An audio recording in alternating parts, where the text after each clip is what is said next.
আজকে যাচ্ছি সোনাতলা মাঠে, মানে না সোনা পাওয়া যায়। আমার যে এত অভাব হয়েছে, একটু বাজার করে কাট পারি না।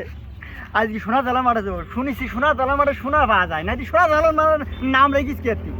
সোনাতলা মাঠে যাবো যাবো। হ্যাঁ দাদা দাদা, কি ভাই কি ভাই? এই তুমি মাঠের নাম কি রে? ভাই এটা বলির বিল, এটা সোনাতলার মাঠ। কি সোনাতলা মাঠ? হ্যাঁ ভাই। তাহলে তো অনেক সোনা পাওয়া যায়। আর আমি সোনা আনতে যাবো। হ্যাঁ এইটা দেবো নাকি? হ্যাঁ এটাই। ও ভাই শোনো, কি কি? সোনা পাওয়া যায় না, সোনার মতো ফসল হয়। এই যে মাঠটা না ভাই, হ্যাঁ। সোনার মতো ফসল হয়। মানুষের রুটির জীবিকা সুন্দরভাবে সে ও ফসল সোনা পাওয়া যায় না, না, সোনার মতো ফসল হয়। তাই সোনাতলার মাঠ ও সবাই বলে। সত্যি আর এ ভাই। মাসে এই যে মাঠটা দেখছো, হ্যাঁ ভাই। এই মাঠটা বোয়াল মাছ পাতো আগে, এখন আর তো পায় না, আগে পেতো।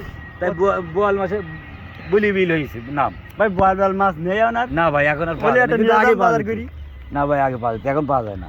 ভাই আসলে বুঝতে পারি। আর এই মাঠটা সোনার মতো ফসল হয়, ও, তাই? মানুষের রুটির জীবিকা সৌন্দর্যভাবে ফসলটা করতে পারে, তাই তার নাম দিয়েছে সোনাতলা মাঠ। ও ভাই, সোনার মতো ফসল হয়, আসলে কিন্তু ভাই সোনা আমার পাওয়া যায় না। আমার বুঝার ভুল হয়েছে ভাই। হ্যাঁ সরি ভাই। ভাই।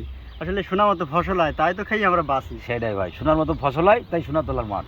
ঠিক আছে, ঠিক আছে ভাই, বুঝতে পারছো? ভুলে গেছে ভাই। আপনারা হ্যাঁ। গরম দিছি, কিছু মনে আচ্ছা, করবেন না না ভাই, জান যাও, হ্যাঁ। ঠিক আছে ভাই।